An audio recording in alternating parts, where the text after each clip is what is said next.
गणेशाय नमः। आप सभी का दिन मंगलमय और शुभ हो। भगवान श्री गणेश और चौथ माता की कृपा हमेशा आप सभी पे बनी रहे। प्रिय श्रोताओं, आज हम सुनने जा रहे हैं चौथ माता की कथा। चलिए प्रारंभ करते हैं। श्री गणेशाय नमः। नगर में एक साहूकार रहता था और साहूकारनी थी। वह धर्म पुण्य को नहीं मानते थे और उन्हें कोई संतान भी नहीं थी। वह एक दिन किसी काम से पड़ोसन के घर गई। उस दिन संकट चौथ का दिन था। वह पड़ोसन संकट चौथ की पूजा करके कहानी सुना रही थी। साहूकारनी ने पड़ोसन से जाकर पूछा, तुम क्या कर रही हो? तब पड़ोसन बोली कि आज चौथ का व्रत है, इसीलिए कहानी सुना रही हूँ। तब साहूकारनी बोली, चौथ के व्रत करने से क्या फल मिलता है? इससे क्या होता है? तब पड़ोसन बोली, इसे करने से अन्न धन सुहाग पुत्र सबकी प्राप्ति होती है और सब कुछ धन धान से जीवन सुखी रहता है। तब साहूकारनी ने कहा, यदि मेरे गर्भ ठहर जाएगा तो मैं 1.25 सेर तिलकुट करूँगी और चौथ माता का व्रत करूँगी। श्री गणेश भगवान की कृपा हुई। श्री गणेश भगवान की कृपा से साहूकारनी के गर्भ ठहर गया तो वह बोली कि मेरे लड़का हो जाए तो मैं 2.5 सेर तिलकुट करूँगी, चढ़ाऊँगी। कुछ दिन बाद उसको लड़का भी हो गया। तब वह बोली कि चौथ भगवान मेरे बेटे का विवाह हो जाए तो 5.25 सेर का तिलकुट करूँगी। और कुछ वर्षों ही बाद उनके बेटे का विवाह तय हो गया और उसका बेटा विवाह करने चला गया, लेकिन उस साहूकारनी ने तिलकुट नहीं चढ़ाया, अपना वादा नहीं पूरा किया। इस कारण से चौथ देव भगवान क्रोधित हो गए और उन्होंने फेरों से पहले ही उसके बेटे को उठाकर पीपल के पेड़ पर बिठा दिया। सभी वर वधू परेशान थे कि वर कहाँ गया। वर को खोजने लगे पर वो नहीं मिला।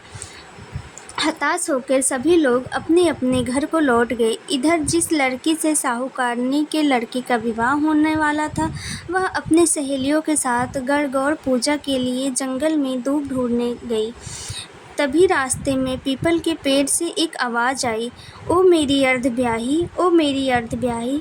यह बात सुनकर जब लड़की घर आई, उसके बाद वह धीरे धीरे उसी सोच में सूख कर कांटा हो गई। और एक दिन लड़की की माँ ने कहा, मैं तुम्हें बेटा इतना अच्छा खिलाती हूँ, पहनाती हूँ और अच्छे से रखती हूँ, फिर भी तुम सूखती जा रही हो। ऐसा क्यों?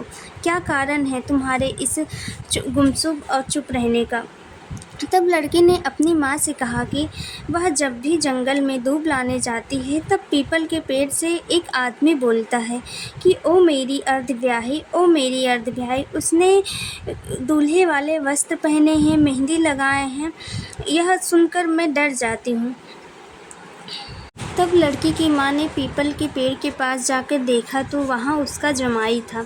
तब उसकी माँ ने जमाई से कहा, यहाँ क्यों बैठे हो? मेरी बेटी को अर्धब्याही कर दी, अब तुम्हें क्या चाहिए? तुम क्या लोगे? साहूकारनी का बेटा बोला कि मेरी माँ ने चौथ माता का तिलकुट बोला था लेकिन नहीं किया, इसलिए चौथ माता ने नाराज़ होकर यहाँ बैठा दिया है। यह सुनकर उस लड़की की माँ साहूकारनी के घर गई और उसने साहूकारनी से पूछा कि तुमने संकट चौथ का व्रत के बारे में कुछ बोला था क्या? तब साहूकारनी बोली, हाँ मैंने तिलकुट बोला था। उसके बाद साहूकारनी बोली, मेरे बेटा घर आ जाएगा तो 2.5 मन का तिलकुट करूँगी। इससे गणेश भगवान प्रसन्न हो गए और उसके बेटे को फेरे में लाकर बैठा दिया। बेटे का विवाह धूमधाम से हो गया। जब साहूकारनी के बेटे और बहू घर आए तब साहूकारनी ने 2.5 मन का तिलकुट किया और बोली, हे चौथ देव, आपके आशीर्वाद से मेरे बेटे बहू घर आए हुए हैं, जिससे मैं हमेशा ही आपका व्रत करूंगी और तिलकुट करूंगी। इसके बाद सारे नगर वासियों ने तिलकुट के साथ संकट चौथ का व्रत करना प्रारंभ कर दिया। जिस तरह संकट चौथ के दिन मेरे बेटे बहू घर आए हैं, वैसे ही सबके को मिलवा देना और सबको सुखी करना। इस तरह इस कथा को सुनने और कहने वाले का भला करना। श्री गणेश भगवान की जय।